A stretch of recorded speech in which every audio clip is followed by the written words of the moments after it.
Friends, I often attend and speak at the annual statewide 9/11 ceremony, which is held at Sherwood Island State Park right here in Westport. And a year ago at the 20th anniversary, I found myself in the ceremonial procession next to Senator Chris Murphy. We got to talking, and we reflected on that fateful day. We were both just starting out our careers. He, a young state representative, I, a young rabbinical student. And as we talked, we hit upon a deeper point, and it is this. The world that we expected to serve is not the world in which we have been serving. We had both been raised in an era when things generally seemed to be getting better and better. We had defeated fascism, won the Cold War, been to the moon, overcome racism, or so we thought, banished anti-Semitism, or so we thought, vanquished sexism, or so we thought, conquered homophobia, same thing, reduced poverty, ditto, and so on and so on and so on. Human beings, it seemed at the time, were living better and healthier and longer and more democratic and more peaceful lives. Many of us feel the same. The trajectory back then seemed clear. The world would inexorably become better and better and better, more orderly, more peaceful, more just. And in that context, 9/11 was the greatest possible shock. And COVID seems like a horrible aberration. And war in Ukraine seems incomprehensible. How is it that we now live in an era that seems so vastly different from the one in which we grew up? Our world is more violent, insecure, divided than we ever expected it to be. And our existence seems more fragile than we ever thought possible. This year alone, we've endured market instability and the worst inflation many of us have seen. Cherished rights are being revoked by the Supreme Court. Anti-Semitism runs amok on both the right and the left. The endless war in Ukraine has no good outcome on the horizon. Our planet is increasingly in crisis. We endure a plague that never seems to cease. Gun violence is rampant. It's somehow okay to express abhorrent and xenophobic ideas in public. Political division is worse than it's ever been. There's a breakdown in trust. Democracy, decency, and truth itself are all under assault. And given all of this, we wonder, will our children's lives be better than ours have been? Can we honestly tell them that the world they're inheriting is headed in the right direction? Friends, many times from this bima, I've preached to you about how Judaism helps us change the world for the better. And as you know by now, that is a bedrock of my faith. At the same time, I believe that Judaism is equally powerful in helping us endure difficult times. And Judaism does this by offering us a different and unique perspective on our world. So that's what I'd like to offer tonight. A Jewish perspective on the nature of our existence. If we look at the wisdom of our tradition across millennia, we might see that something is not out of sorts with the world after all. Existence is not some Hegelian straight line up and to the right toward an ever better future. Our ancestors understood that the world is, by definition, tumultuous, uncertain, unpredictable.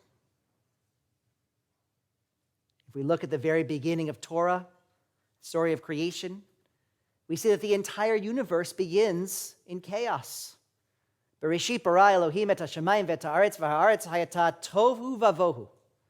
In the beginning, God began to create the world, and all was chaos. Chaos is the original and natural state of things. And then we move to the stories of our ancestors. Later on in Genesis, Noah's entire world destroyed by a flood.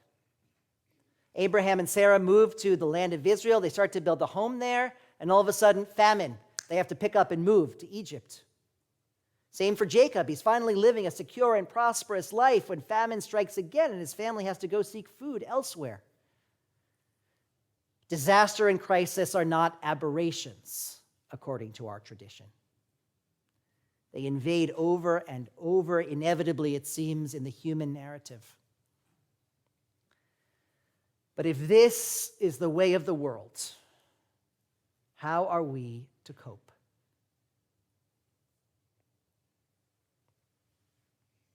One of my favorite teachings is from Rabbi Nachman of Bratslav. He said, "The whole world is a very narrow bridge. But the most important key is not to make yourself afraid." Yes, today stress and anxiety and depression are at all-time highs. And I understand there's a lot to fear out there.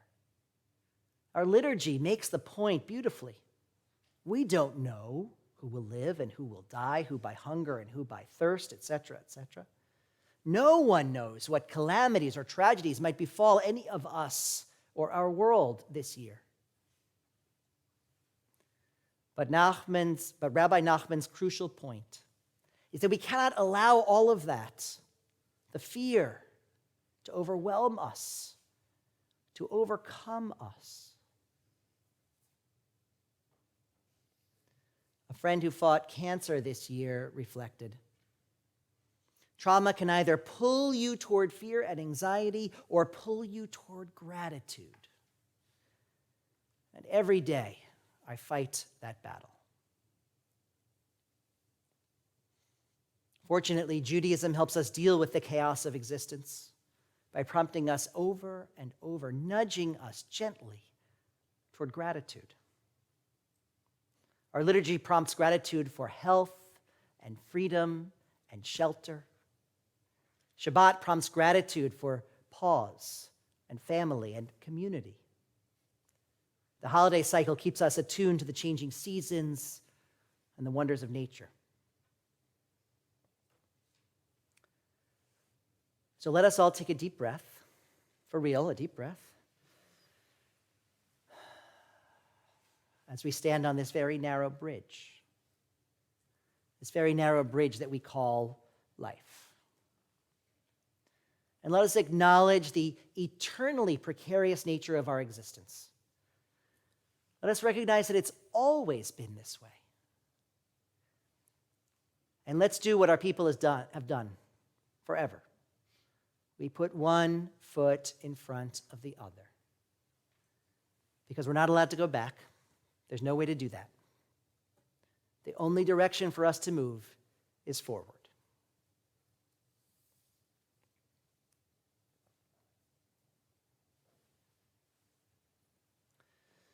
A midrash, a rabbinic story, notes that we come into the world with our fists clenched and screaming. But we leave the world with our palms open and silent. At first, we try to control everything. And many of us are still in that stage. We try to insulate ourselves from the chaos of the world. We move to a nice neighborhood, surround ourselves with nice people. We buy insurance, we hire security, and we get overly involved in our kids' lives. We try desperately to shield them from pain because we think that they'll be better off somehow if they never have to struggle. But then by the end of our lives, we realize that very little is truly within our control. And so our palms are open. Let's go back to the creation story. It starts in chaos, and then over the course of 6 days, God establishes order. Water here, land there, sky above with sun and moon, fish in the sea, birds in the air, animals on land, and so on and so on. Friends, God may be able to bring order out of chaos, but we are not God. Our challenge is different. Rabbi Erwin Kula puts it this way: can we be moral and decent, even in the face of a world that is absurd and random and unfair? That's the Jewish challenge. And that, my friends, is surely within our control. May we have the courage to be kind and generous and loving, even while we navigate this very narrow bridge that we call life.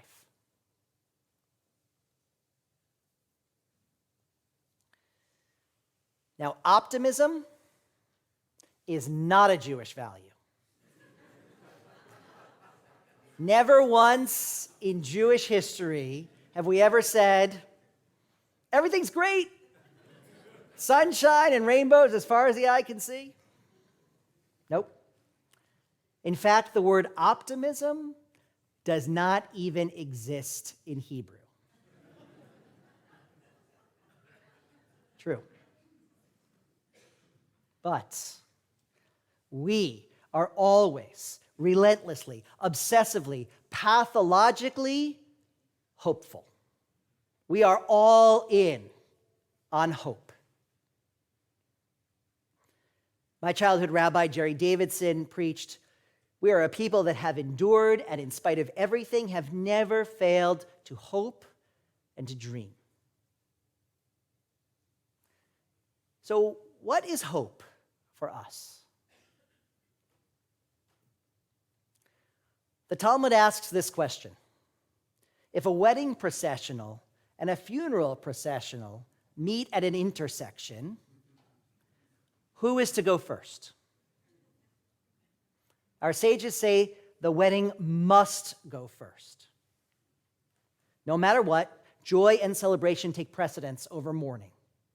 And that, my friends, is hope. One congregant wrote to me after Prime Minister Ehud Barak's visit, and she summed up the entire evening by describing the feeling that allows us to move forward even when things seem to be too convoluted to provide an answer. That, my friends, is hope. When we reestablished a Jewish nation for the first time in 2,000 years, we chose as its national anthem, Hatikva, the hope. Hope is Rabbi Charlie Citron Walker, who opens the door to a stranger on a winter morning in Texas and offers him a cup of tea. Hope is President Vladimir Zelensky, who insists on staying with his people and fighting tyranny against the greatest of odds. After our temple was destroyed 2,000 years ago, we built synagogues in each and every town and city, and we started to pray in shul. And when we were kicked out of Spain, and then France, and then England, or wherever else we found ourselves a safe haven for our families and our traditions, and we began to rebuild. Out of the ashes of the Holocaust, we created the State of Israel and a thriving community here in the United States too. Trauma and upheaval are never the end for us, and our resilience itself is hope.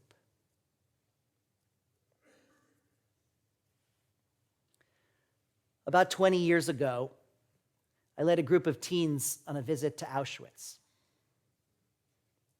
Our guide brought us before the notorious entrance gate, the one with Arbeit macht frei on it. And a visceral terror overtook me. The guide was talking to the group, but all I could think of was, There's no way in hell I'm walking through that gate.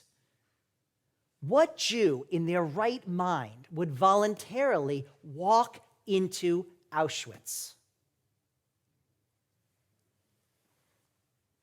And then the guide was done with her explanation, and she led the group, and the teens walked, and I stood there rooted to the spot. What was I going to do? I was their group leader, their rabbi. I was stuck. But then I noticed that just next to the gates, there was a sign informing visitors that the barbed wire that had once been there had just been removed temporarily for refurbishing. You laugh, but that was my way in. I stepped around that gate, rejoined the group. A Jew voluntarily walks into Auschwitz where barbed wire had once kept us in.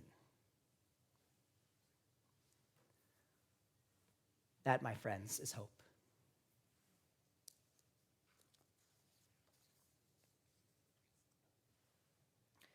Yitgadal v'yitkadash Shemei Rabbah. Exalted and glorified is God's name. Blessed, praised, honored, extolled is the name of the Holy One. And may there be peace in the heavens and life for all of us. The words we know so well are actually words in praise of God and in praise of life. Yes, even in the midst, or especially in the midst, one might say, of sorrow and pain and grief, what do we Jews do? We praise God and we thank God for life, for this one chance, for our singular opportunity to do the very best we can in this tumultuous and uncertain world. The book of life lies open for us, especially tonight. And tomorrow morning we will read one of the great passages of Torah. I have set before you this day life and death, blessing and curse. Therefore choose life so that you and your children may truly live. Yes, let us put one foot in front of another on this very narrow bridge. Let us use whatever time we're given the very best we can. Let us love and laugh and hope. Let us be moral and decent in the face of it all. Jewish musician Joey Weisenberg interprets Kaddish in this way. Down here, in this chaotic existence, the best we can do is lift up our voices and give praise to God's name. But Eila min kol birchata v'shirata, up there, beyond all the words of praise that we might offer, up there is a heavenly song that is far greater than any earthly comfort that we might seek. And all we can do is say, Amen.